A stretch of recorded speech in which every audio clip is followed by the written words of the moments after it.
let's talk about something that could literally save you thousands of dollars or could cost you just as much if you're not careful. I am talking about the biggest mistakes that home sellers make, and believe me, I see these all the time. A recent national survey confirmed what many of us already know. Sellers mean well, but they often operate off of assumptions that just don't match up to the current market. So if you're thinking about selling your own home, you don't want to miss this.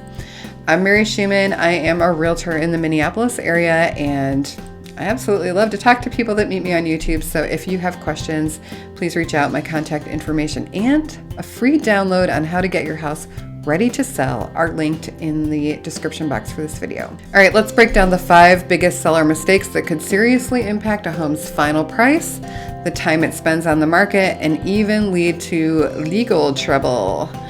All right, number 1. Overinvesting in the wrong projects. One of the most common and costly mistakes is spending your money on the wrong upgrades. A lot of homeowners think, if I build an addition, I'm going to get it all back when I sell. But the truth is that's rarely the case. Big ticket renovations might seem impressive, and they probably make your life feel really good while you're living there, but they don't often bring the return that people expect.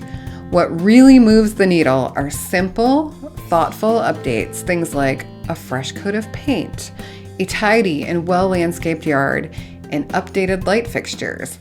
Buyers care about presentation. They really, really care about presentation.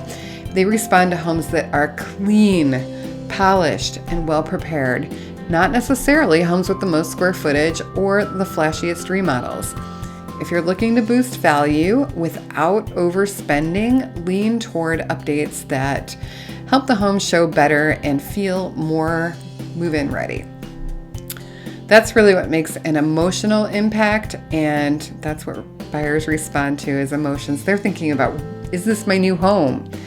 Another thought, a seller that I'm working with now just showed me the floor plan of a home they bought in northern Minnesota, and it has a huge laundry room in the basement and a very little needed closet on the main floor right next to a bathroom. And she said, should we turn this laundry room into a bedroom, like put an egress window in and finish it, and then move the laundry to the main floor? Yes. That is a double whammy for future resale, because laundry near the primary bedroom and additional finished space without digging out and adding onto the house, that's huge. So this is the type of thing that if you want to spend a little bit more is 100% worth doing.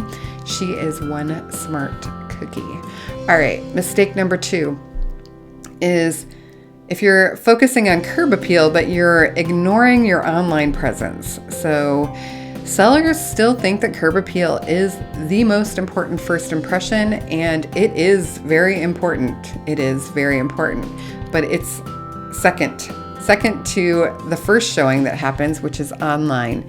Buyers are scrolling listings on their phone long before they drive the neighborhood. So if the photos don't pop, if there's no floor plan, no virtual tour, or if the lighting is dark and the angles are weird, that home could be passed over before a buyer even considers booking a showing. And I can say that I'm living in a house that I bypassed dozens of times before finally looking at it because it had bad photos.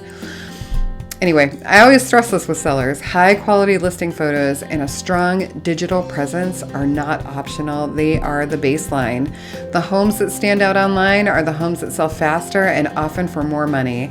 And it's not just about pictures. Interactive floor plans, 3D tours, these really help buyers imagine themselves in the space. And that emotional connection, super important. It starts on screen.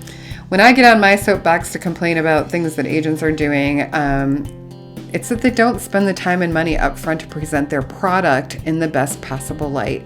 You get one crack at the first impressions bat, and you better make it a home run. I mean, I get it. When the market is moving quickly, there may be the temptation to not spend up front. Good photos, floor plans, interactive walkthroughs, those are all expensive and they're on the agent to buy. But these things are things that buyers want.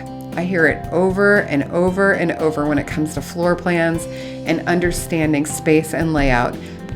The very first step to getting there is having the home pristine and expertly photographed. We need to take every single step to get people into that property. If they don't see it, they won't buy it. All right, mistake number 3 is skipping the agent interview process. This next mistake hits close to home, and that is not taking the time to properly vet and interview agents. Believe it or not, about 1 in 4 homeowners admit they wouldn't bother reading online reviews or comparing sales histories when choosing an agent. That's like hiring a contractor without checking to see if they've ever built anything before. As an agent, my job is to bring strategy, negotiation skills, and a deep local market knowledge to the table. I'm not just sticking a sign in the yard. I'm actually managing pricing, strategy, and marketing, and staging advice, and helping you stay out of legal trouble. And then working on managing the entire process once you actually do get an offer.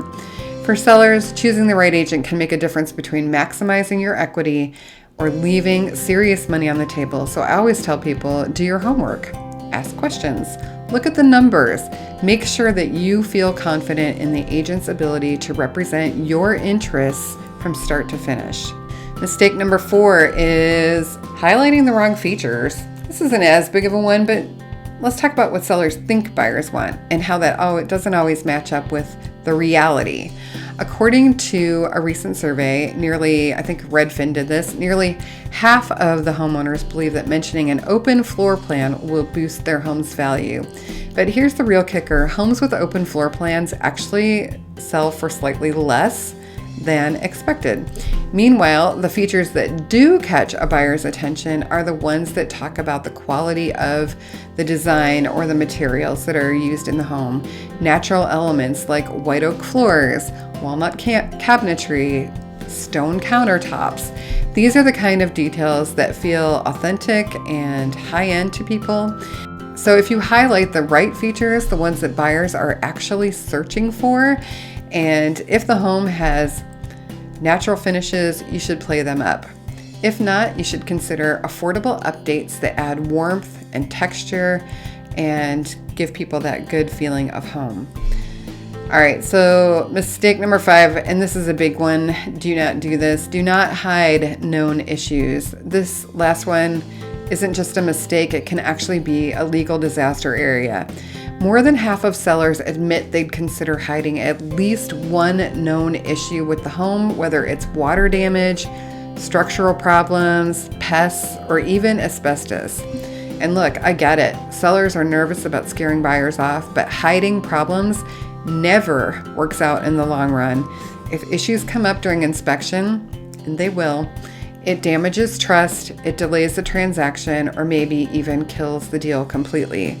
Even worse, if the sale goes through and the buyer discovers the problem later and they know that the seller hid that, the seller could face serious legal consequences. The best approach is always transparency. Just disclose, disclose, disclose, disclose. Put the known issues up front, be honest, buyers appreciate it, it builds trust and makes negotiations so much smoother and deals much more likely to close.